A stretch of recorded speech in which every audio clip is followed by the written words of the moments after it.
Welcome to Running is Bullshit. I'm Stewart. And I'm Amy, and you're listening to the podcast that loves to hate running. Amy, I'm so tired. Oh. I'm so tired. I've just worked out. I think I've done 18 races since the end of October. So that's something like a race every 2 weeks for more than 8 months. Jesus. Something like that. And I need to stop. I need to stop doing races. I don't think I've done any races since October. Yeah, this is my 12th of the year and you haven't done any yet. No. I did orienteering again this week. I will talk more about that later on. But I realised basically during that, I need a good rest and I need to do some actual training because I'm starting to get things to hurt again, which is a bad place. I've managed to get out of it for quite a while now, but things are starting to ache again. But like all these races, I've done like canicross, I've fell races, cross country, trail, road, orienteering, an ultra and a marathon in all of that. Because they just keep coming up and they, oh, that looks fun. I'll do that one. I'll do that one. I'll do that one. And I've just had to stop. I've cancelled one in like next week. So I've got 3 weeks off now. Oh, nice. Good for me. Yeah. Make the most of it. Nice long rest. That'll be lovely. But I just need to stop doing as many races. They're too fun. Too prolific. That's me. Anything on your mind? You want to get off your chest straight away this time? I've got a couple of things that have been annoying me this week. 2 totally different things. The first thing is when you're running with your dog and people with off-lead dogs that just let their dog come over to you and bother your dog. Because Yes. I've got this thing, right, and this is more generally that... So our dogs are dogs that go off-lead in an appropriate environment, but if I see another person with their dog on a lead, I clip my dog on the lead. Because I don't know why that dog's on the lead. It might be reactive, whatever. But it's not fair for my dog to go over to another person's dog who's on the lead, okay? That dog's probably on the lead for a reason. I think it's just basic politeness not to let your dog do that. So... that's just a general thing. I know lots of dog owners, particularly dog owners with reactive dogs as well, get annoyed about that, rightly so. But it's even more annoying when you're trying to run and this dog comes like steaming out of nowhere to play with your dog. And like Pippin's quite a playful dog, but actually she's really good when she's running. She's not really interested in playing with other dogs. The most she'll do is like give it the old... have a little sniff of each other, touch noses, and then she's carrying on. And the worst thing is when another dog's then trying to run after your dog. So I've got Pippin that's like, you know, looking around and stopping in front of me. Then I've got to pay attention to another dog that's trying to run to get to Pippin and running around me. And it's just a recipe, I'm foreshadowing this, but it's just a recipe for me falling over, which I do quite a lot. Yeah, wait, it's when the dog gets between you and your dog as well. Because you just, well, what do I do now? Yeah. And especially when you're running and the other dog is following you and it gets to the point, you can hear the owner shouting after it, like, come back. And it gets to the point where you're like, right, okay, I've got to stop now or else this dog is going to keep following me and it's going to get lost. And I've got to, and sometimes I've had to turn around and run the dog back to its owner. Oh, yeah, I've done that. Or you have to just stop and just shoo the dog away. Like, okay, that's enough now. Off you go. Or just like try and tell it to leave. Yeah. Yeah. And I don't know, this is probably a British thing, but I'm never confrontational about it. I feel like I'd be more confrontational if my dog was reactive and upset by it. But it's just me Pippin's not too bothered. Like, it's me that's upset by it. So I'm never like, put your dog on a lead or anything like that. I'm just like, don't worry. Sorry, your dog's just bitten me. Is that okay? Yeah. Don't worry about it. It's okay. Don't worry. It's like, yeah, it really grinds my gears. So me and Pippin went for a run this morning, like a 10-mile run that was like a loop up the Ely Trail and then back down the Taff Trail. So it's quite a popular place with dog walkers. And just multiple dogs just running up to us and just trying to play with Pippin. And I'm like, Pippin is on a lead. Pippin is attached to me on a lead. Don't let your dog approach. Yeah, Holly almost got bitten by a dog the other day. She was running, she was doing the Penrith pilgrimage that we've done, and I did a little while ago as well, and she was running past a house, and a Frenchie came after her and was like really barking and like aggressively lunging at her as well. Oh, so she took a quick video of it. She said in the end, basically, she just had to run away from it because she knew she could outrun a Frenchie. She was really close to being bitten by that. Oh, I hate that. I've had dogs run after me before and the owner's been like, oh, he's just trying to play. And it's like, you know, I mean, to be fair, Pippin does that around other runners, but that's why she's on a lead in places where we might encounter other runners, you know? And it's not, if she chases someone, she's not barking. She looks like she wants, unless you're scared of dogs, you probably know she wants to play. But I hate stuff like that. I've had that before when you have to kind of start planning, am I going to have to kick this dog? Yeah. Like, you know, just to defend myself. And like, do I push it with my foot? Do I give it a, you know, it's a weird thing to have to start to plan. And you know that if a dog was going, like, I have I love dogs. I love animals, most animals. But if a dog was trying to bite me aggressively, I would kick its teeth in, you know? No questions asked. I would kick its teeth in. And you just know the owner's going to be like, why are you kicking my dog? It's like, what? No dog is going to bite my leg without me trying to kick its teeth down its throat, basically. Well, perhaps don't have to go that far, but it sounds like you want to at this point. I don't want to, but I will if pushed, you know? Yeah. Classic Amy, friend of the animals, unless they fuck with you, in which case you will murder the shit out of them. You know what? I stand by this. I've always said, don't have a pet that you can't overpower. Don't own an animal. This goes for like, that's why I'll never own a horse, because if a horse wants to, it could do some damage, no questions. Yeah. If Pippin started anything with me, it'd be the last thing she did. You know? Finley's the same, and Ralphie the cat. And they know it. Exactly. I don't have to tell them. I just have that air of when you put them to bed at night. Yeah, exactly. Good night, and if you mess with me, I will end you. Yeah, I brought you into this world. I can take you out of it. Wow. So yeah, top tips: don't own an animal you can't overpower in a fight. Amazing. And so moving on to my second. More. Moving on to my second. This isn't as crazy. My second thing that's been annoying me this week.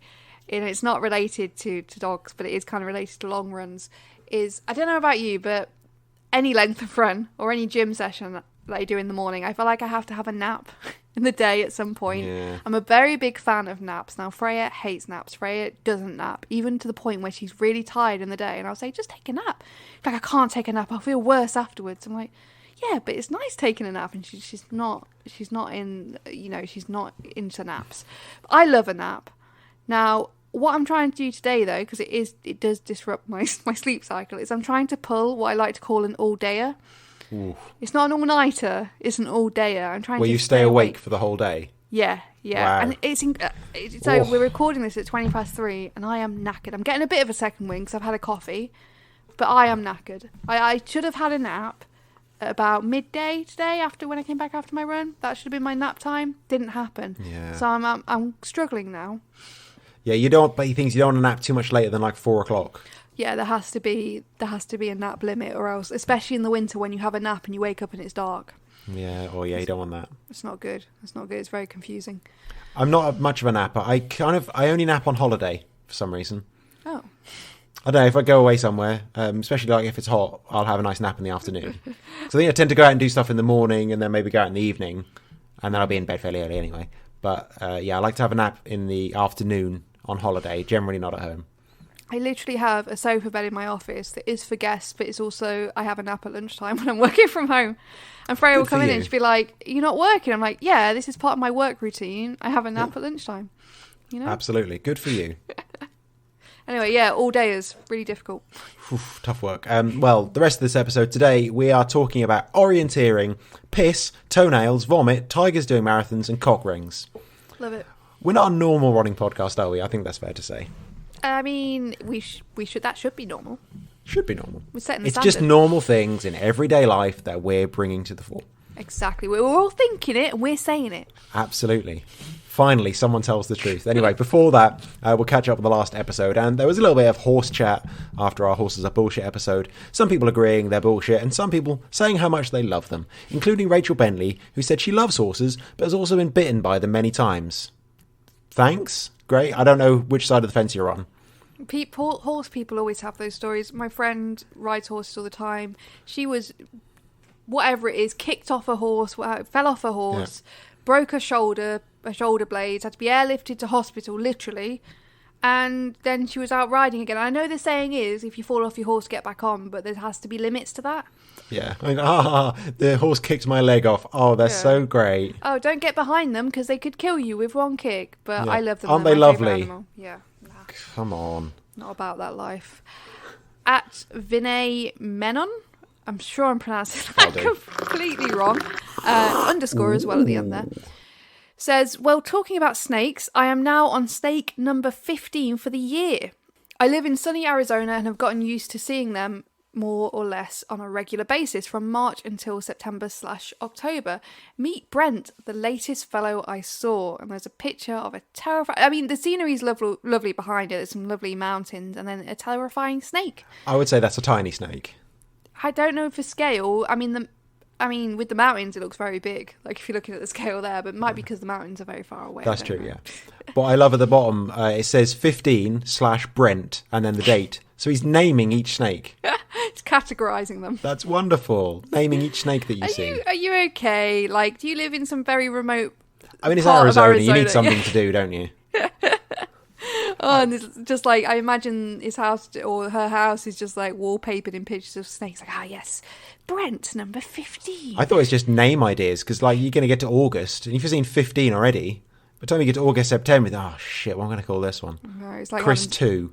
Like when they have to name storms and stuff, is it in alphabetical Oh yeah, order? perhaps it's already planned in advance. Yeah. That would be the organised way to do it. Yeah. Let's have a quick stop for some tea. This podcast is partnered with Bird and Blend Tea, and, I've been looking, and they also work with a bunch of gamers and streamers, so I guess a running podcast isn't the weirdest partner they have on board. That was interesting. You can check out our website, runningisbs.com/tea, to click our links, grab yourself some amazing tea, and use our code TEAISNOTBS at the checkout to get free bonfire tea. Hey. One person who did that was Paul Hibbett, who tweeted us to say he used the code, got lots of tea, tried 2 already, and they're delicious. Thanks for the tip on the bonfire toffee. His haul was milk oolong chai, tea and toast, campfires and vampires, butter brew, bonfire toffee, the free one, duvet day, chocolate digestive, smoky Russian, an infuser, and 2 mugs. Wow, I mean, that on its own is halfway towards buying me a car and maybe like a quarter of the way towards taking early retirement. So thank you very much, Paul. I'm quite interested reading that list because some of them, the thing is, now I've got a subscription. I don't go on the Bird and Blend website very much because I'm sort of like living off my subscriptions. So I'm quite interested in the idea of tea and toast. I'm quite, like, I don't know about the toast bit. I don't know whether I'd be into that because it just reminds me a bit of soggy bread. So I'm interested. I guess it'll kind of be buttery and maybe a little bit smoky is what I'm thinking there. Yeah, which would be really nice, but just the toast in the title throws me off a bit. Yeah. Campfires and vampires. What's in that one? I have no idea. I wanted to kind of throw this in because we've got a photo of them all here, but I wanted to put them all in there just to get an idea of some of the other names because there are some great names of teas in there. And so I just wanted to get a few of those in. And actually, the one I'm drinking today is the first one on the list, the milk oolong chai. And actually, while you've been talking the last few things, I've just been sitting here smelling it. I'm trying to figure out. It's a really, really interesting one. It's oolong tea, which I don't really know what that is. I think it's the same plant, but they take leaves from the bottom or something like that.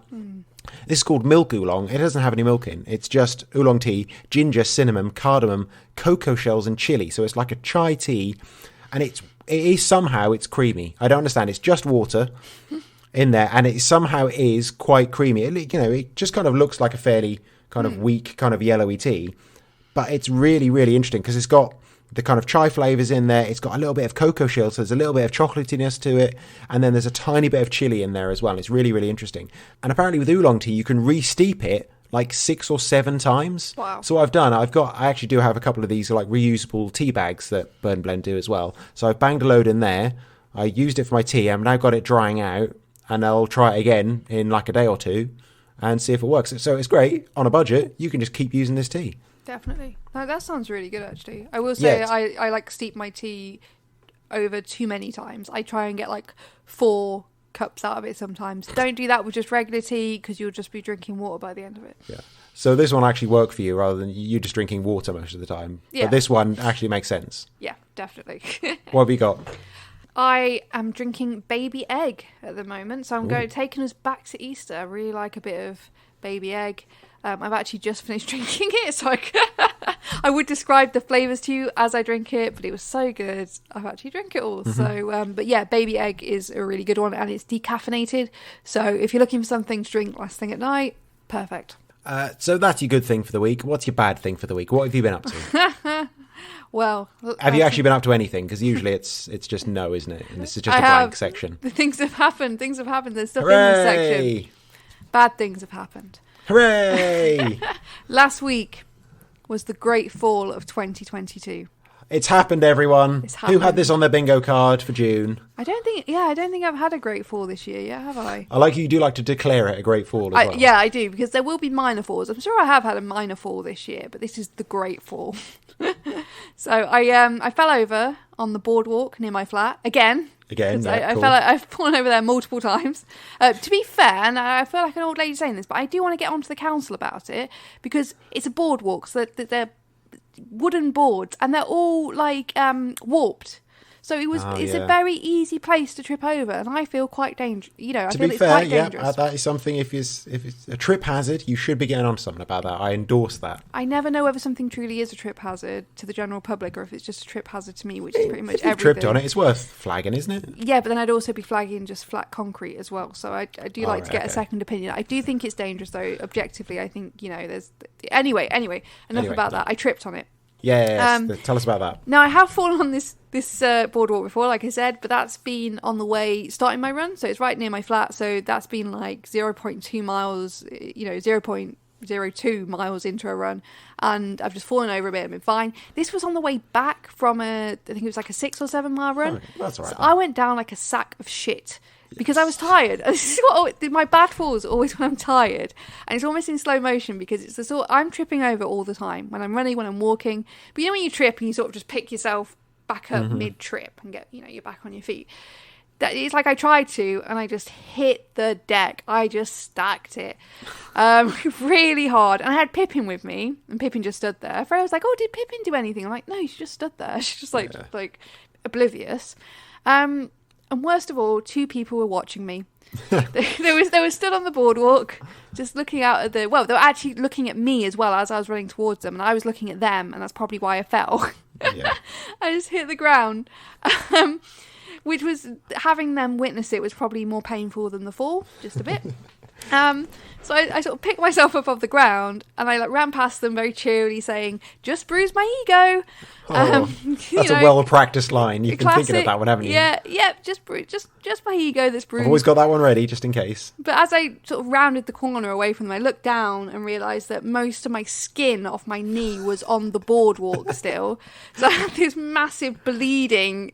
Like, it was massive, like almost like a graze, but from an impact. Yeah. And it was all across my kneecaps. They must have thought, as I jogged past with all this blood streaming down my leg and a massive, hole in my knee, what is she on about? Is she okay? Yeah. So yeah, they must have been a bit confused by that. I thought it was just one of my silly falls. It's like, oh, it just hurts a bit. But it did actually swell. I had 2 kneecaps, basically. It was quite a substantial impact, and I also pulled my Achilles while I did it. So not funny, but yeah, which is actually when I did my long run today, it started hurting again. So that could be actually an actual injury I've sustained by being a dick and falling over. Best of it was, I was on the phone to my mum at the time, and long-time listeners will know I like to call people and have a rant as I'm running, and just, basically I provide an audiobook for them as I'm running. So I fell over, and as I hit the ground, I went, "Oh, shit," like that. And my mum's just, like, talking away in my ear. I'm, like, getting up, and I'm going, "Just a minute, mum, just a minute." She's, like, chatting away. I'm like, "I've fallen over." And she's still, like, chatting away to me. And then I did my bit to those people. I was like, "Just bruised my ego," and got around the corner. And she's like, "Are you okay?" I'm like, "Yeah, I've just fallen over." She went, "Oh, goodness. Oh, dear." I'm like, did you not hear me hit the deck and go, "Oh, shit," like that? Yeah, I think she was just, she was the same thing as you, probably. You're both talking at each other, but neither of you are listening. Yeah, exactly. We just audiobooks for each other. So yeah, that's definitely, I mean, touch wood, that was the great fall of 2022, because I don't want anything more horrific to happen than that. But yeah, it was painful on all levels. Well done. How was your week? Did you have any falls? No, because I'm basically competent in that kind of staying upright.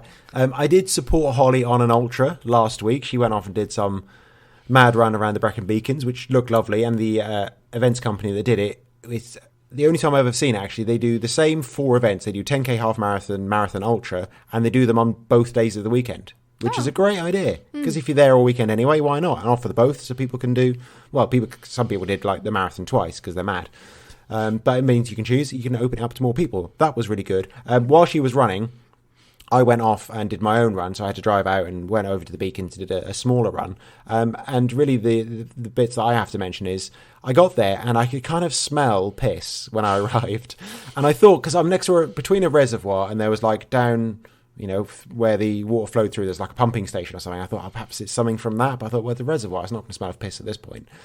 So I wasn't sure. But anyway, I kind of got my harness on with William and we went off for a lovely run. Found some sheep in the forest. That was always fun with a sheepdog. It's great fun. I had to lift William over 2 locked farm gates as well. I had to figure out how to do that. Like, I had to lean right over the gate, lift him up by his harness and go through some fields I didn't think I was supposed to be able to go through because they didn't look like anyone had ever gone through there. But I checked the maps and they were footpaths. Anyway, got back to the car. And then, we're sitting there because it was quite a warm day with the doors open in the car, William in the back, just us cooling off before we headed back. And again, this really strong stench of piss. And I just couldn't think what... And I just kind of... Then when I got out of the car, I looked, and there was a slight dark patch on the road. So I think there'd been like some camper vans there. And either someone in the middle of the night has come out and just pissed on the road, or they've emptied out their like piss pot from their camper van. Yeah, they've emptied it right there because it was like stale and nasty piss. Oh my God. And I was like, it happened to be right where I parked up. And I was behind a camper van as well. So I guess a few of them had parked up there overnight for dogging, I guess. That's what camper van people do. Shout out to your mum driving around Europe. So yeah, that was exciting. That was the exciting parts of my run. I'm sure there's nice bits to the run I could mention, but that's not really what this podcast is for. No. I also did some more orienteering, and now I feel like I'm shit at orienteering. Like, I finished the race and I feel furious because in this one in particular, I just did so many stupid bad decisions. And I just got really frustrated with it and kind of gave up about 2/3 of the way in and kind of jogged it to the end. But I looked at the results. I finished 13 out of 22, which is pretty good. And actually, out of the unaffiliated runners, the people that weren't members of the orienteering club, I was second. So I'm like, I guess I'm actually okay. Yeah. I suppose. But it just feels like, again, it's the way I treat it. I was just furious with myself the whole time. And I even, beforehand, tried to do some research, tried to do some homework on orienteering to get a bit better. Now, they mark out the checkpoints, one in this case, 1 to 17. And they also give you like little symbols to let you know what kind of feature the control point is on. So it'd be like a tree or a fence or some steps or something like that. So give you a bit of a hint as to where they are, which is really useful. Oh, that's good. I'll look up what all those symbols are. I looked up the guidance. There are 72 of those symbols. Oh my God. And because it is literally because I guess 50 years ago they went, okay, yeah, tree, fence, steps, bush, park bench. Oh yeah. And then 50 years later they've gone, oh shit, we need this one, we need this one, we need this one. And like my favourite one, there's a combined symbol for gas pipeline or bobsleigh track. Which I guess you don't find too many of, and perhaps not in the same place, so... No. Gas pipeline or bobsleigh track. No, we need a symbol for that as well, so God.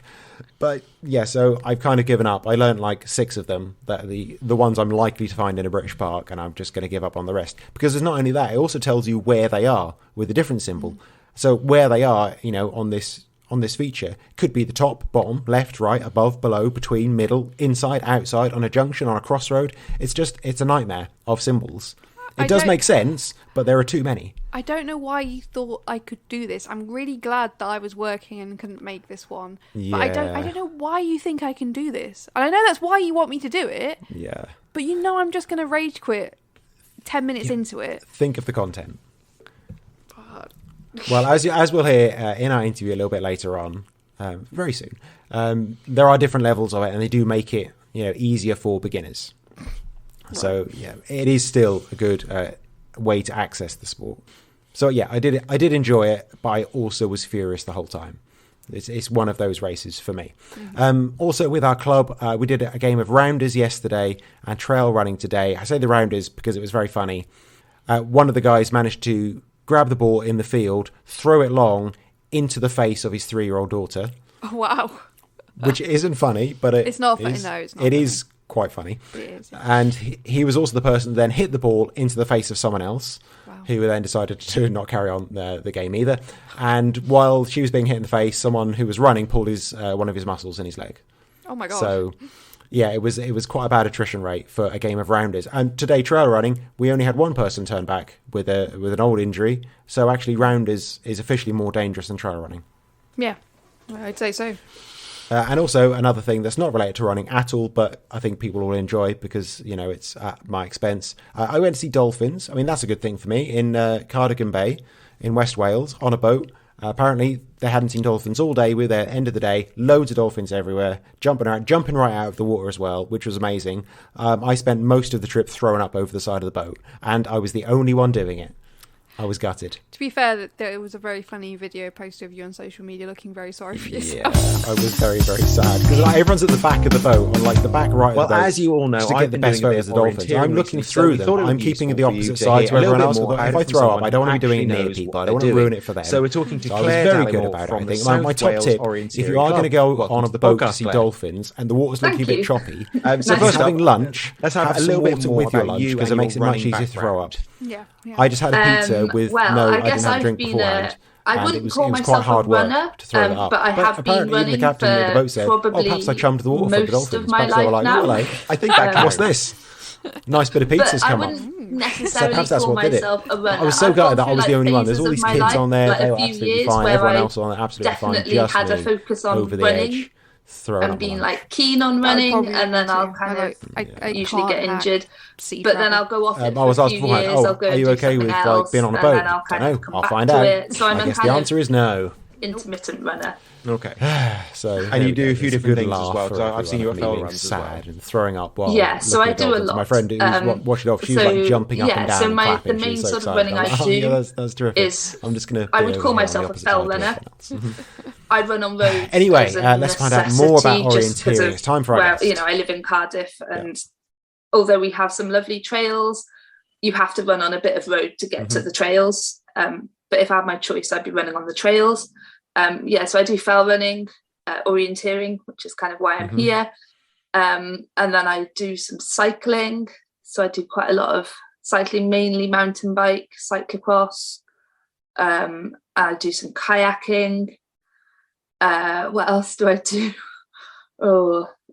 Very occasionally I will go caving, but less and less of that now.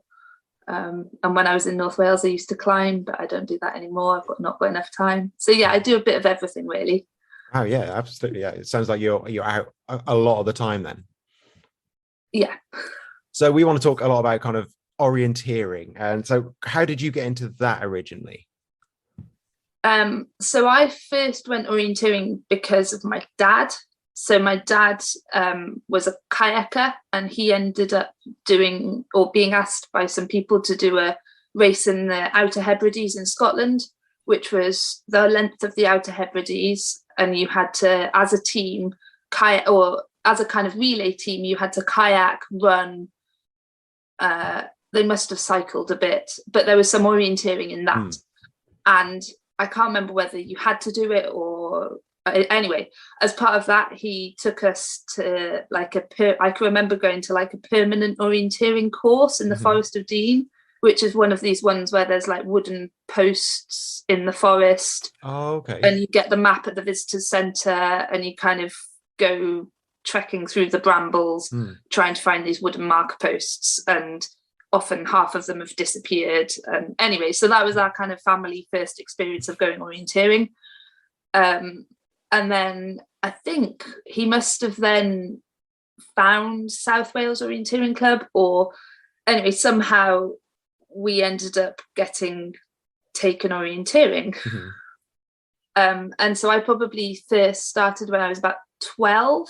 Oh, okay. So I've been doing it for a long time, which is definitely an advantage, because there is a learning curve associated with orienteering.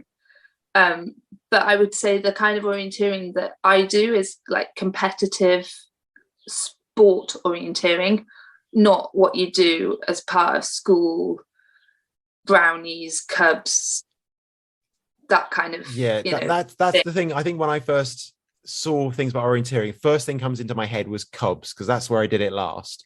And I think it's possibly got that little thing, the same as cross country. People associate it with something they did when they were a kid, and they don't, and there's been a big gap, and all of a sudden it pops up again. And they're like, oh, seems like an odd thing to do almost. But for you, it's just been a part of your life forever. Yeah, but I'm definitely still put off going and doing cross country races because of the memories of doing cross-country races in school. And I think it is the same thing. Like, people think of orienteering and they think of what they did in school as part of D of E or whatever, in the rain, kind of forced to do it as part of a PE lesson that no one really wanted to be there. Whereas actually it's quite I'd say it's a sort of sport for everyone, like of any real age. We have kids that are kind of like 5 or 6 all the way up to, I think the oldest member of our club is in their 80s or 90s, you know. And well, I bet they can read a map at a glance, though. Well, maybe not now with the, you know, they need their reading glasses. Oh, well, of course, yeah. But I like a quick glance at the map and they've memorized the whole lot. Yeah, but I think that's one of the really nice things, is that because it's got the slightly mental sort of thinking aspect to it, it makes it a bit better. Like, I'm never going to be the winner of a running race because I'm just not that fast. Whereas actually when you put in a kind of element of route choice and deciding whether you go around the path or like through the forest, you know, I actually have a chance of, and I think it makes a slightly more even ground for people. And it's various different ways to do everything. So talk us through it, kind of, for people that aren't quite sure what we're talking about when we're saying like orienteering in this kind of event. Kind of, what does it mean? How does it work? So if you came to one of our orienteering events, it's held in a park, in a forest, in a sand dune, or on top of the mountain, anywhere really. And we will have made a special map, and the map is a kind of really zoomed in, more zoomed in than your kind of OS map. It's like a 10,000 map, so it'll be a small area, usually fairly well defined, so that you can't actually go off the map and be lost forever. You'll turn up and there'll be a registration area. You might register on the day, you might register in advance, and then the idea is that you start and you have a series of checkpoints, anywhere between kind of like 10 and 20. They're all marked on the map, and they're marked on the ground with these like special orange and white flags. And you have to get round the checkpoints as fast as you can back to the finish. And you need to use the map to do that. And so our kind of beginners course, which we send like the 10-year-olds, most of the checkpoints are on like paths and path junctions. So they'd have to go along a path. At the junction, there'd be a checkpoint, and then they'd then hopefully choose the right turning, and then go down the next path where there'd be a next checkpoint at the junction. And that's kind of the easiest level it gets to. And then as it gets harder, the checkpoints are kind of off the paths, or they might be on things that are less obvious. So for example, they might be on like hills or like little depressions in the ground where you're going to need to be able to use the contours and other details on the map to find them. And that's where the navigation comes into it a little bit more, in that you need to be happy kind of taking a bearing or understanding how contours on the map translate into the real world. And so but it's a kind of, you can treat it as a race, or you can just treat it as a challenge of going around and finding all the checkpoints and taking the satisfaction that you found them all and got back. It's really whatever you want to make of it. Yeah, and it's a really useful skill. It's a skill that more people, and more and more people are doing trail races and fell races now. People are starting to get into the kind of harder fell races. You need to be able to read a map for these. And, because there's, of course, when you're training, if you're planning your own routes or potentially getting lost, watches and phones not working, it's a very useful thing to be able to do. Yeah, definitely. And I would also say for the fell races, although a lot of the ones around here are on like fairly well maintained, they're on obvious paths, but there are quite a few where you can cut corners, and cutting the corner is often the fastest route. but you need to have the confidence to use your map to be able to do the kind of shortcuts. So it definitely comes in useful for other events and other sports.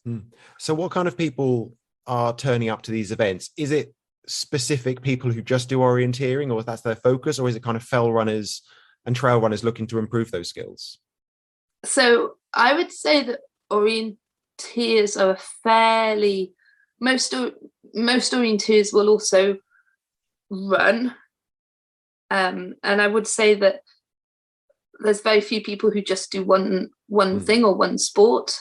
There are a dedicated few, but most. So for example, Matt O'Keefe is in our club, and he was Simon's friend who was third in the Dragon's Back race last year. So there's quite keen runners, but who do a bit of orienteering on the side, just for kind of because of, I think they enjoy it. I don't know. They seem to keep coming back, but and then we've got quite a lot of keen families who come along, because one of the nice things about orienteering, especially, so I've got a 18-month-old daughter, and one of the nice things is because we have a start, because it's run as sort of like a time trial, so we have a start window that might be open for 2 or 3 hours.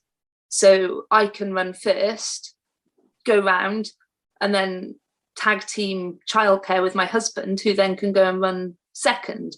And so, whereas if I was doing a normal running race, one of us wouldn't be able to run because it's a mass start, and so it is really nice and kind of family friendly, and that's kind of why we've come back to it now. Yeah, that's what I've noticed in all the races I've done with the club. There's been loads of kids doing it as well. Either they'd be like older kids maybe doing it together. I've seen a few, I think, like Cubs and Scouts doing it as well, and just families and mums and dads taking their kids around and like trying to get the kids to have a look at the map as well. Yeah, and that's kind of how you start as a junior, is that you'll maybe do a few with, it's not like you suddenly chuck your kid out in the middle of nowhere. Although my parents did do that to my brother. No. But you'll go around as a parent, and then you'll have someone, what we call shadowing. So you'll maybe have an adult just following you at a distance, so the child would do kind of the navigation, but just have someone keeping an eye. And so it's a kind of really nice kind of gradual introduction for juniors. But I think that's where it is slightly harder as an adult starting orienteering, is that you may be like yourself, you're quite a fast runner, but then you can't think and you can't navigate as fast as you can run, and that's where you get unstuck. Oh, absolutely. Yeah, it makes me crazy when I've missed a checkpoint, or I know I've gone the wrong way and have to double back. Oh, I get so angry. So it's so I've been telling people, like, I do really enjoy it. I've done like 4 of them now, and I'll do more when I can, but it makes me so stressed. But I think other people won't find that, because they're probably not as competitive as I am like that, because I think I'm better than I am, and this proves that I'm not.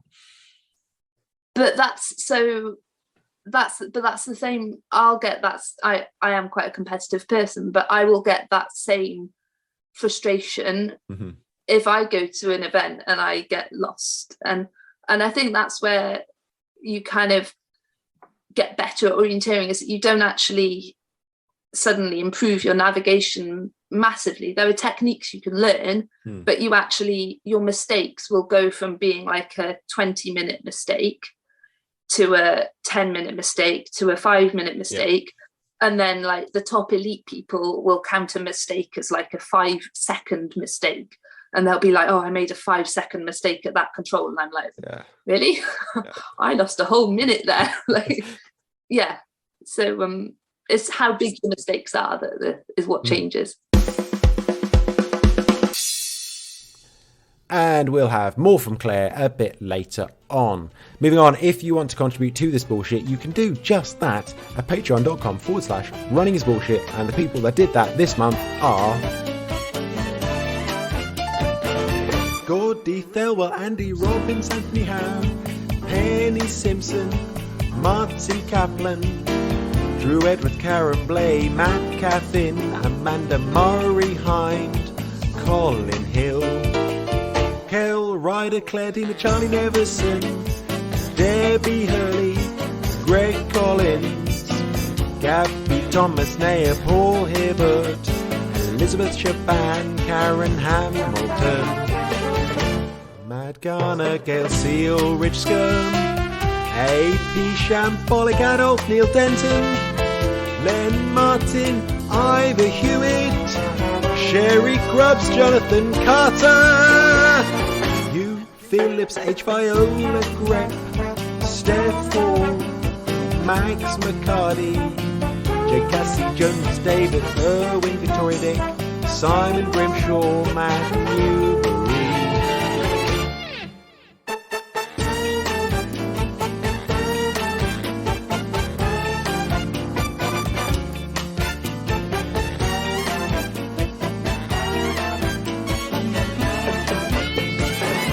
Angela Foster, Swells, Nikki Genders, Ian Hales, Jason Spinks, Matthew Moore, Kath Ebrard, Brian Simpson, Stuart Stevens, Victoria Magnus, Matt Jones, Sophie Jakes, Carl Fleming, Ian Thompson, Rachel Bentley, Matt Jesse, Yoski, Lisa Gibbon, Elliot Line, Matt Leese, James Lambert, Amanda E. Hernandez, Ruth KP, Catherine Fenton, Maria Wicks, Clark Gilmore, Liz Reese, Sam Wally, Julia Page, Kirk Shepherd, Bernadette McCarthy.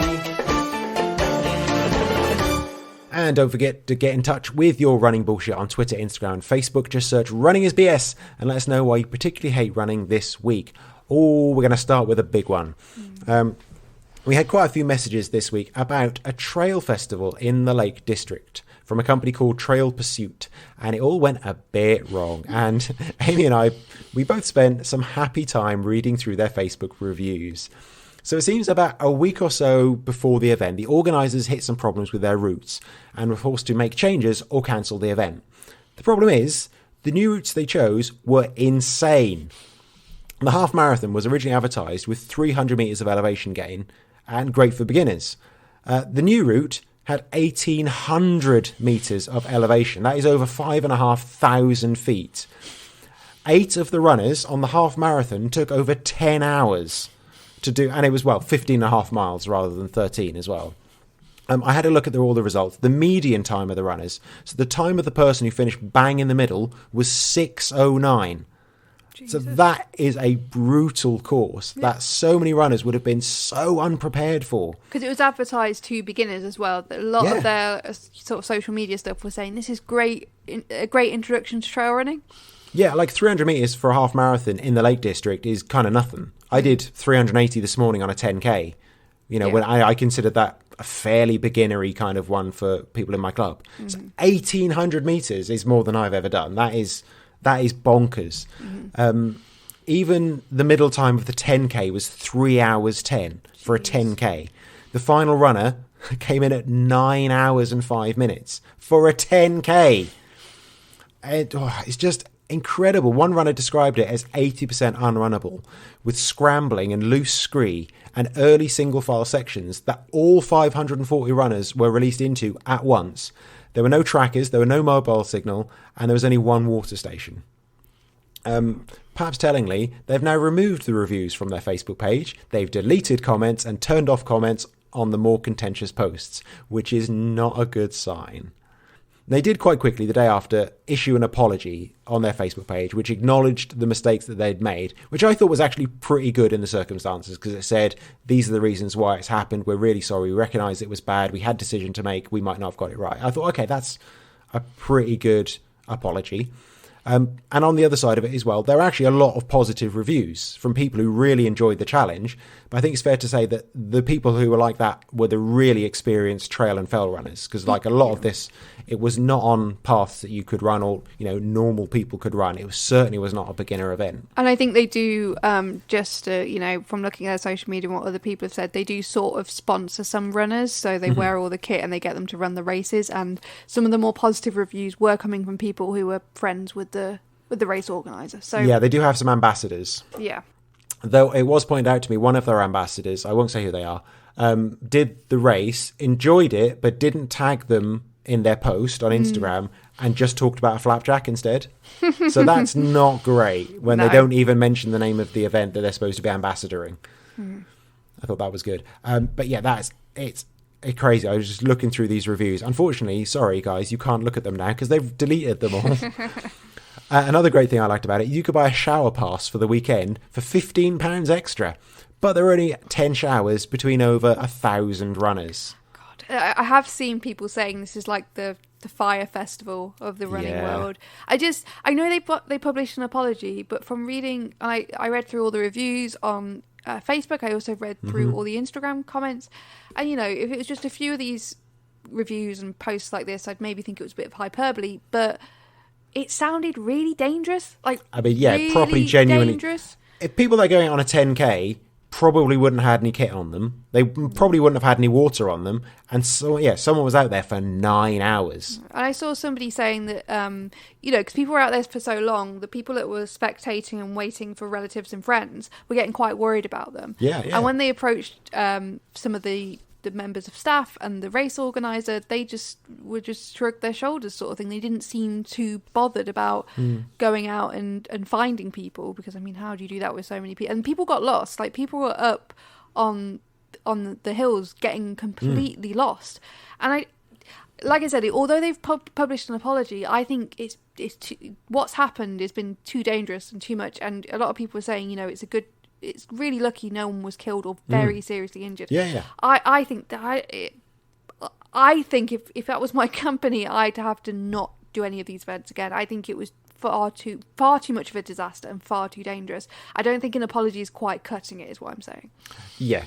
From the fallout of it, I've seen some people have reported them to kind of various authorities as well, because they think it was a genuinely dangerous event, and without the proper risk assessments in place, which wouldn't surprise me. They were saying the only thing that saved people really was the good weather, and that if it had been bad weather, then there would have been potential fatalities. Oh yeah, because it's the Lake District. It's not a joke. I know a lot of people go there for tourism and stuff, but you got to take it seriously. They've done events in the Brecon Beacons as well, and apparently they weren't great. They wasn't as bad as this, but they haven't been great. And again, you don't mess around in places like that. No, and the fact that they were marketing it to new trail runners, I think that's really dangerous. But even the more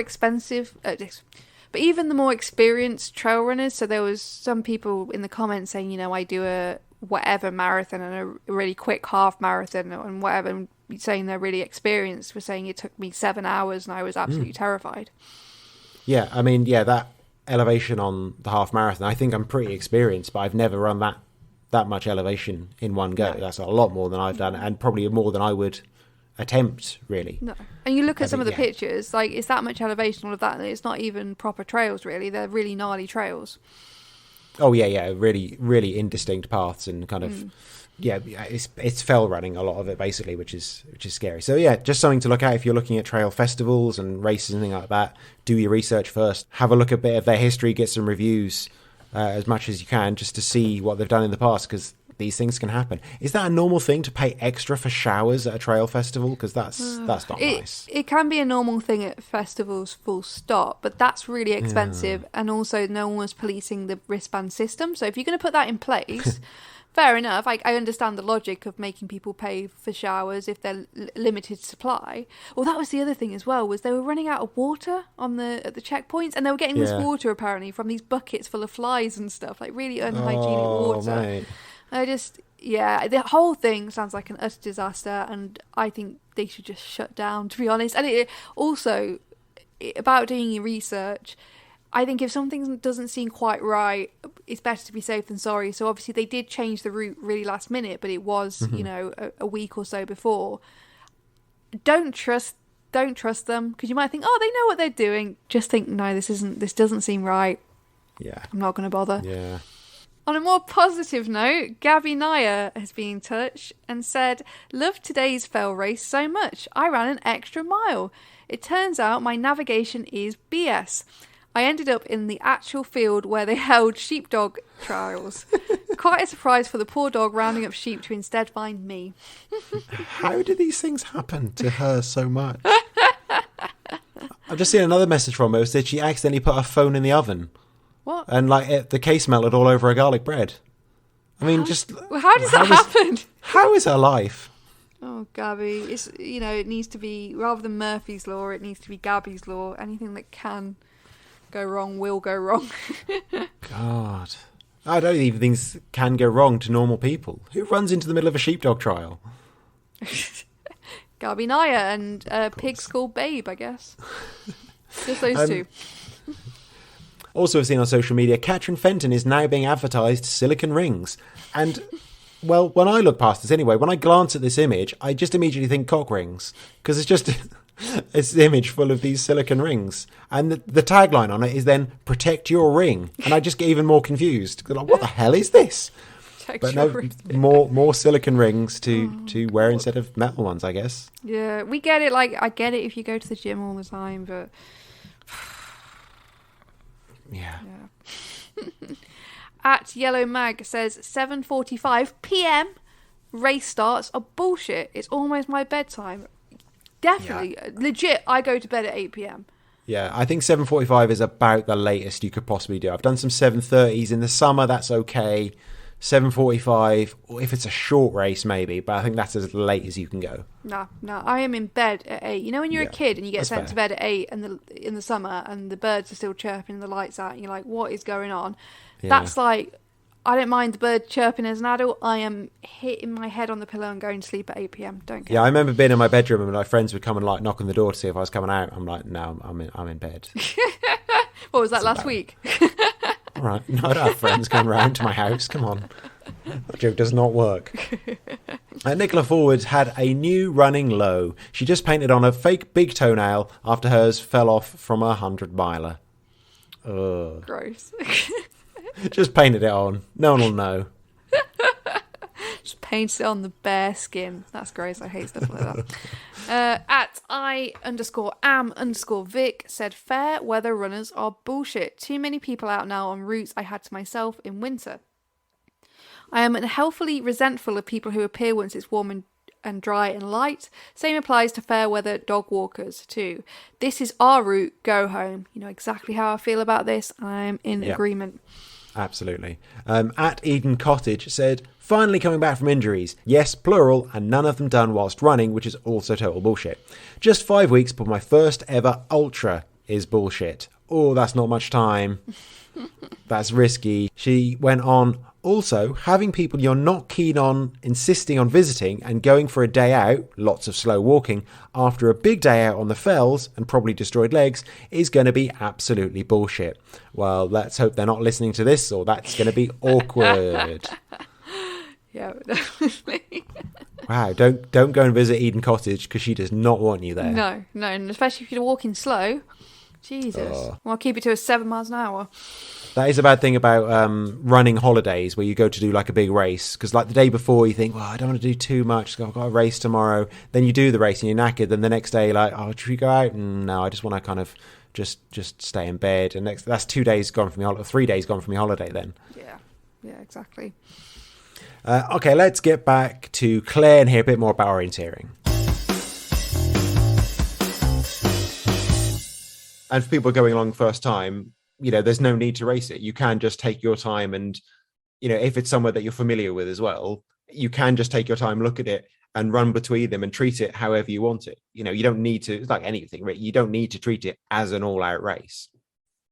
Yeah, not at all. And you can, and you don't even have, we give you there are results produced, but you don't have to look at them and just go away with the satisfaction that you did it. I do like the results because they're all set by split, because on the one I did the other day is 17 checkpoints and it shows the time between every checkpoint and your position in between that. So if you want to get into that, you can, which I do enjoy doing. So if we're going to talk a bit more nerdy about this as well, the map part of it and setting up, how do you go about planning a route? Because obviously you have to have the 3 different distances, but how do you know what's hard enough or where you can hide things? So in terms of the setup of an orienteering event, so all of our club events are put on by volunteers. So there's always a planner who plans the courses. And then there'll often be an organizer who does the kind of like logistics and getting permission and stuff. And then for big events, there's also a controller, and the controller's job is to check that the planner has planned the courses to the guidance, and that they're safe, and that you're not sending people like kind of swimming across a river, for example, that kind of thing. So the planner is supposed to plan the courses according to the British Orienteering like rules and regulations.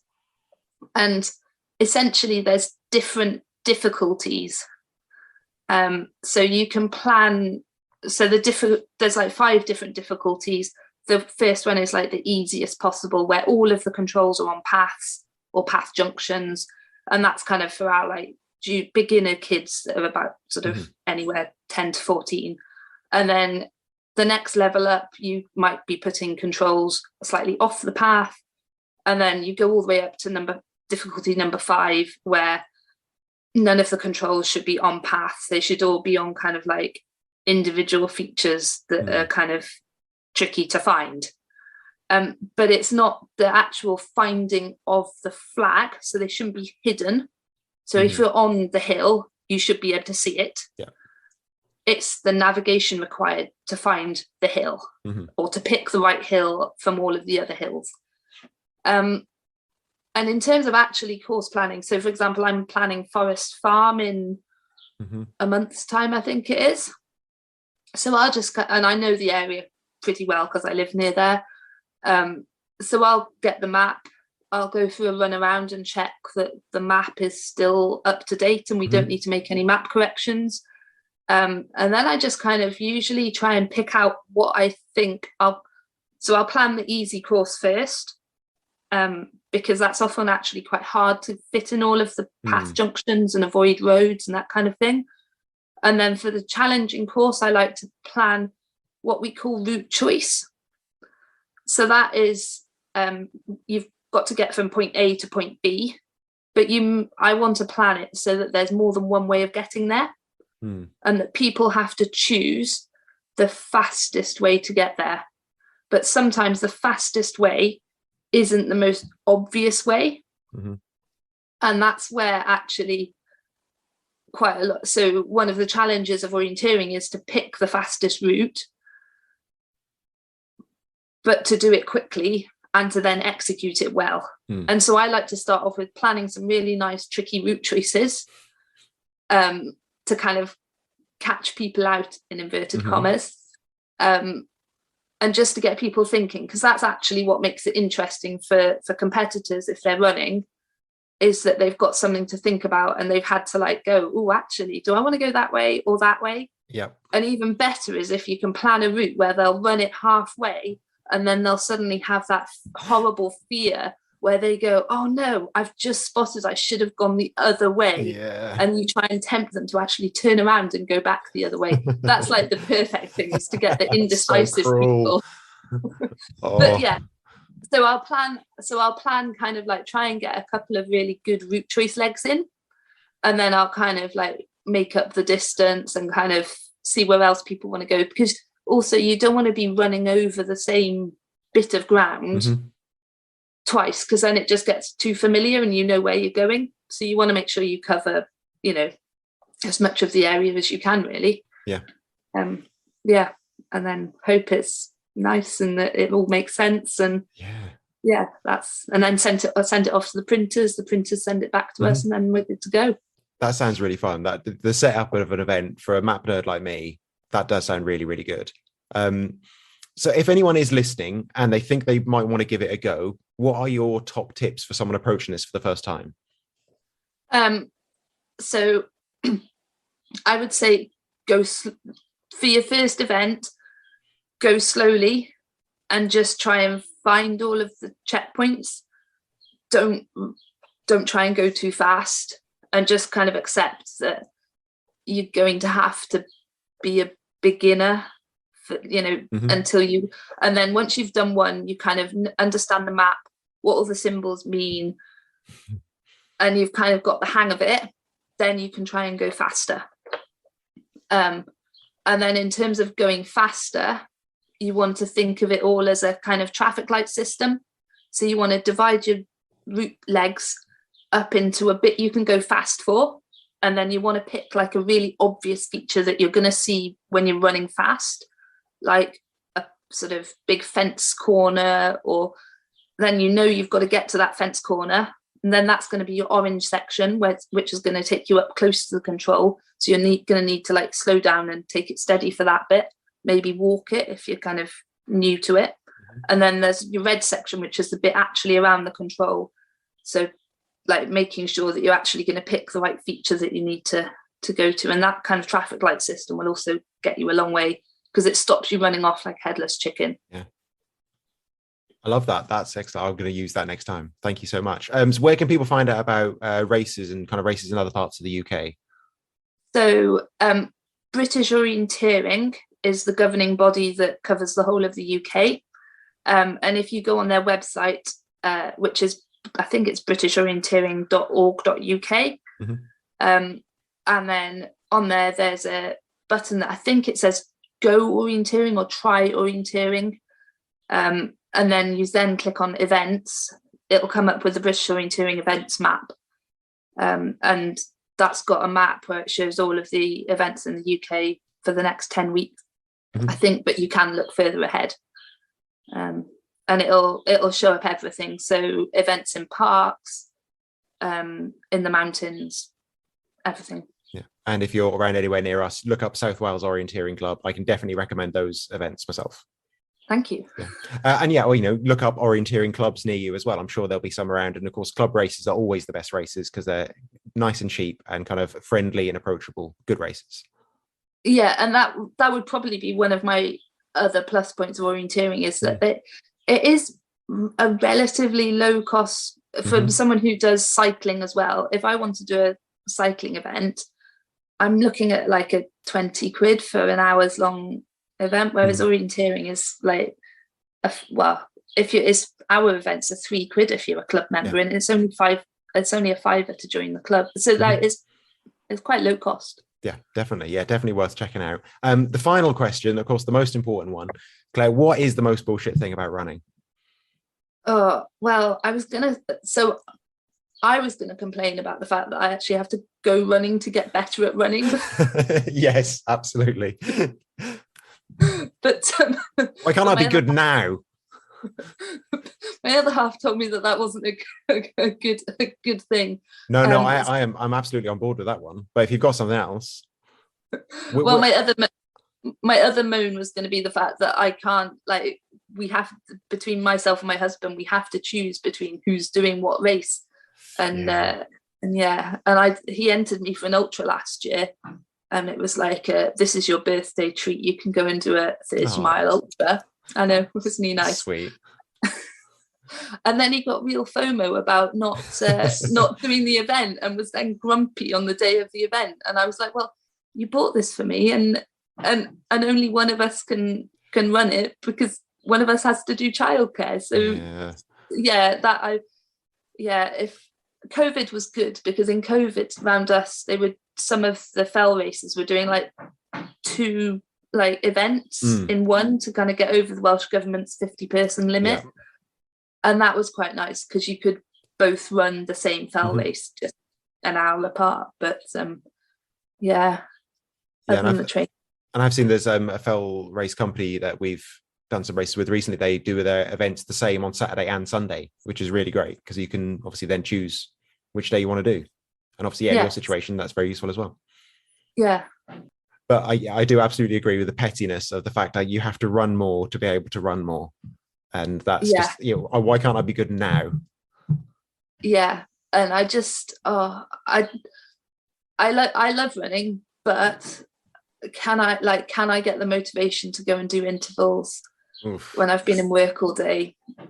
But they will make me faster, so I know I should go and do them. But it's the worst thing is that all of those things, they work. Damn it.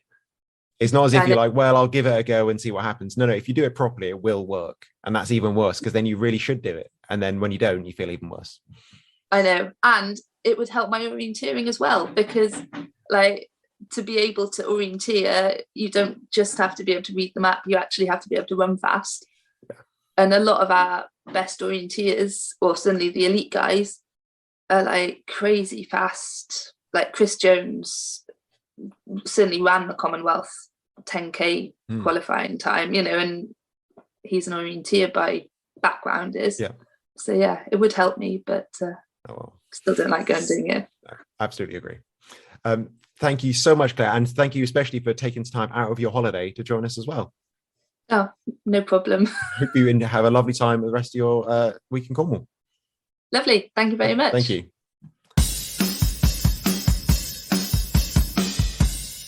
So I think that's a pretty good advert for orienteering. Hopefully a few people might now give it a go. Now, I found out before my last event there is such a thing as orienteering socks.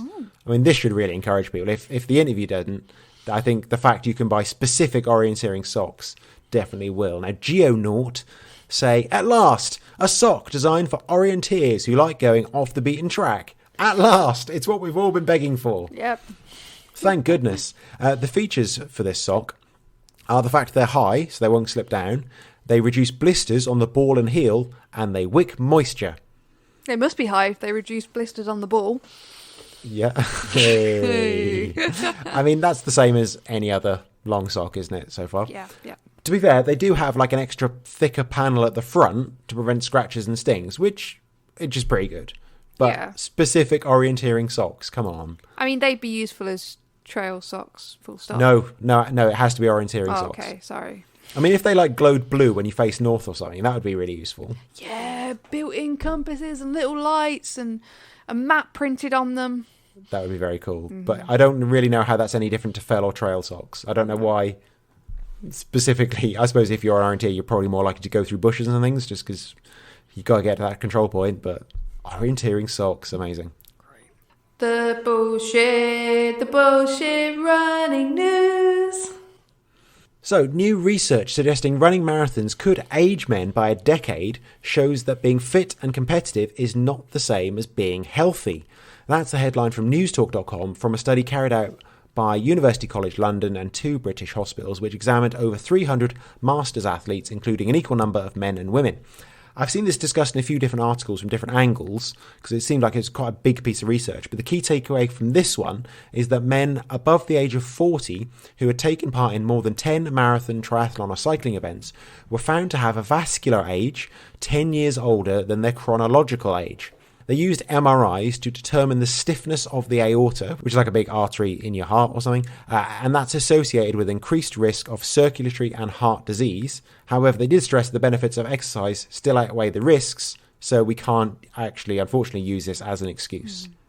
I was thinking, as again, now I'm no scientist, so I don't know. I was thinking, so they've looked at marathons, but I wonder if is it worse for ultras or is it better because in ultras you're not running as fast usually? Yeah, true. Is it because I'm trying to think back to my GCSE level science. I'm assuming when you're running faster, you're putting more stress on the heart because you're having to take in more oxygen to power the legs and all that. Whereas for ultras, I mean, most people when they're running an ultra, they're not running hard. Their breath's staying the same. That you shouldn't be like out of breath and all of that for an ultra. So I don't know whether that makes a difference because I always worry about these things. I think, well, if a marathon takes a decade off your life or a decade off your heart health, what are ultras going to do? Like take 3 decades off? Like what? Yeah, it's interesting, but it's an interesting kind of point of view of just that kind of specific heart and circulatory risk by looking at how stiff your arteries are. Apparently that's a thing. And women are fine, actually do quite well out of it. Their hearts are quite healthy. I'm not bothered then, it's fine. But men above the age of 40 apparently can be more of a risk. But as they said, actually overall, the benefits are still better than the risks. So I guess, again, it comes down to individual thing. If you've got a history of heart disease in your family, it's something to try and get checked out first. There's also a Times article related to this that says how women exercise better in the morning and men exercise better in the evening. So there are other comparisons between men and women that I don't really like as they're very medically based, which doesn't always work in the real world. So it says that men will always have the edge in endurance events because they're bigger and stronger, which completely ignores the mental aspect of an endurance event. But also, I hate generalizations like this because if you're just an average runner and you're going up against like a super fast club runner, there's a chance a woman could beat you. Like, you know, it's only when you get to like really the elite level where these seconds and stuff matter, and you know, people are at peak performance, that I think that these differences are a bit more pronounced. But anyway, that to me also, that seems very laboratory based. Yeah. Well, we've done the maths, and men have bigger hearts and bigger lungs and can send more energy to their muscles, so they will be better. Yeah, that's it. And like, well, no, what about the race? Yeah, and you know, the mental aspect of an ultra is possibly greater than the physical in some places. Yeah, and I was going to say, like, women tend to outperform men in ultras for various reasons, you know, biological and sort of mental as well, you know. Anyway, it also gives you exercises to do to target different areas of body fat, which you simply can't do, but that's what you get for getting exercise routines from the Times. I hate that shit. I hate that. What can I do to make my stomach smaller or my butt bigger? And it's just from women usually. I just hate it. I hate it. You can't target body fat. You can make your butt bigger by doing various exercises, but in terms of body fat, you can't target body fat. You can't choose which bits to lose. No, you can tone up, but you can't just there was another thing in this that said, you know, looking at some basic things, that, you know, men do burn more calories than women in things, but it said like a man of average weight will burn more calories than a woman of average weight. So I'm like, well, what you're looking at there is differences in weight, surely. Because a woman of the same weight as a man of average weight, well, will they burn the same? You haven't told me. You've just told me what people of different weights will burn. But it seemed to me the main difference there is weight, not gender. Well, if they're saying a woman of average weight, comparing it to which a man is lower, of average obviously. weight, if you're lower in weight, you are burning less calories to stay alive. Men also tend to have more muscle mass than women on the whole, because it's easier for them to build muscle with testosterone. So they will burn more calories with muscle mass, like with muscle. It's just, and this whole thing, I can't read the actual article, so I'm just reading your write-up of it, because it's behind a paywall and I will not pay for the Times or sign up for their shitty free trial. But I'm assuming the better in the morning aspect relates to women and body fat, and I think that's like a hormonal thing and all that kind of stuff. So I think, you know, there are some generalizations you can kind of take from this research, but again, really, it does come down to individuals. I mean, again, you can take a little bit to say, oh, okay, perhaps I'll give that a go. And generally, here's how it might work. But, you know, it of course, at the end of the day, it is always individual. Yeah, and there are other, like, pros and cons. And, like, the further you end up running in terms of, say, ultras, women tend to outperform men. And the other thing is, I wish they'd specify, and again, they might say this in the article, but a lot of articles don't specify. When we're talking about the differences between men and women, we're talking, like, in terms of competitive advantage, we're talking at a very high level. You could go to a club where the fastest person in that club is a woman, because they're very, very, very good, and the men in the club just aren't as fast for whatever reason. Just because you're a man, unless you're at a very elite level, will not make you automatically faster than any woman. Anyway. Moving on from the Times. The women's record for consecutive marathons has been broken for the third time this year. Apparently this is the big thing of 2022, is consecutive marathons. Now, Kay Jaden ran 101, followed by Jackie Hunt-Brusma, who ran 104, but now Faye Cunningham and Emma Petrie from Aberdeenshire have run 106 consecutive marathons. This record actually is also way better than the other two, because the other ones were partially run indoors on treadmills, and that's bullshit. Does not count. Faye and Emma ran 101 of those 106 marathons with various friends, and have raised over £33,000 for motor neuron disease and Macmillan, which is lovely. Yes. Yeah. To be fair, if you're going to do it, then why not? Definitely. I feel like this will just keep being beaten over and over again. Apparently, yeah, this is the hot new record to go for. Yeah, I might try it next. I love that, just...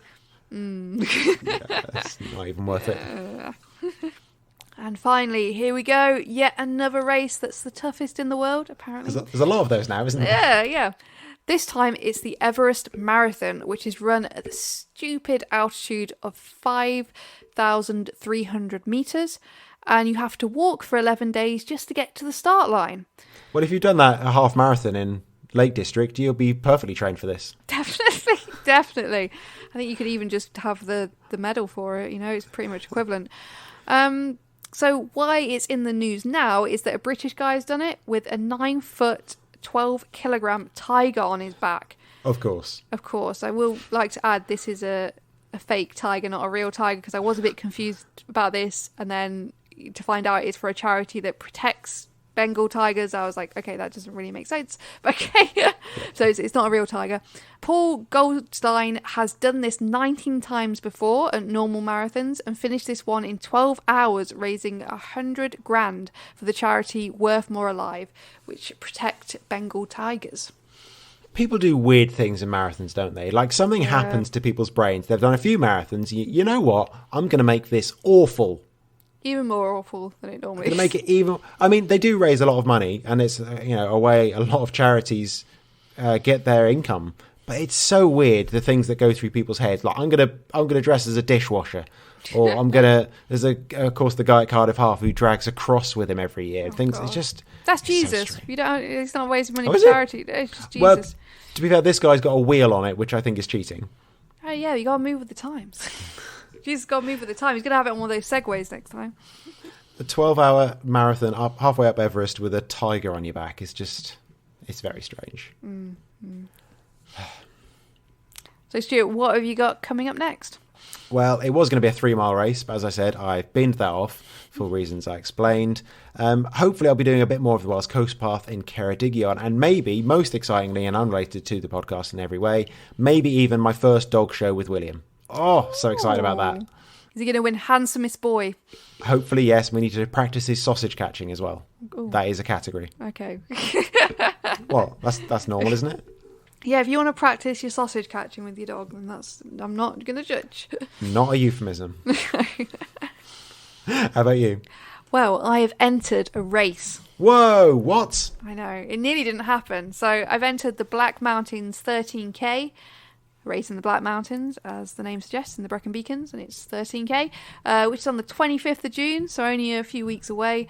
So it is me and a friend of the show, Jen Danger Harding, that are doing it. We were thinking about doing the half marathon, but the elevation, we thought we are not trained enough for this. Yeah, well, watch out for any route changes the week before. Yeah. Oh, definitely. I'll be right on that.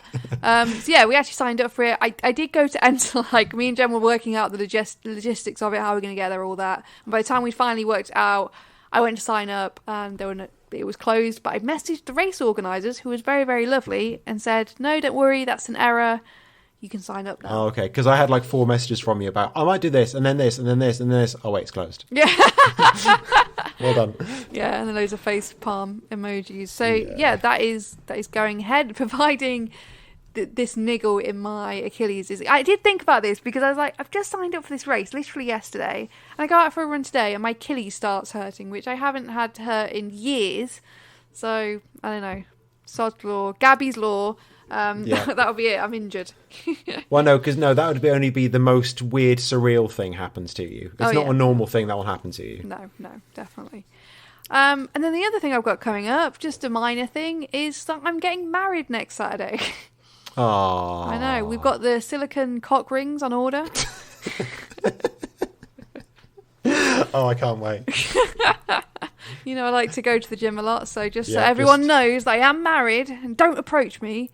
Yeah, and you can just lube up and slide that on. Yeah, exactly. That'll be terrific. Oh, that's lovely, and I'll be there, and I can take a photo of you and just say weddings are bullshit. Yeah. Immediately. Yeah. Just take there'll be some lovely pictures of me and Fyre after the wedding, but you need to take the most awful I'll take picture. A really shit one. Yes, absolutely.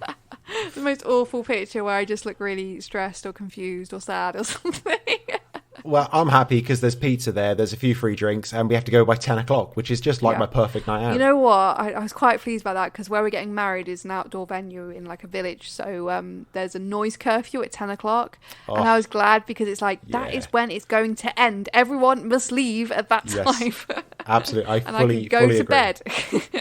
It'll be a magical experience, I'm sure. Yeah, it will. It will be a fairy tale experience. I mean, I'm just there for the pizza, to be honest. Yeah. The pizza, me too. Yeah. There's going to be pizza and cake, so of course I'm going to be there. Yes.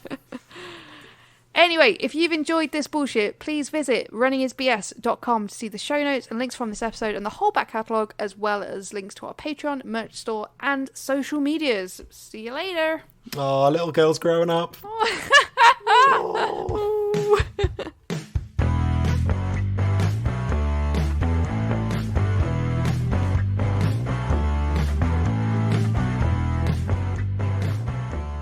I brought you into this world, I can take you out of it.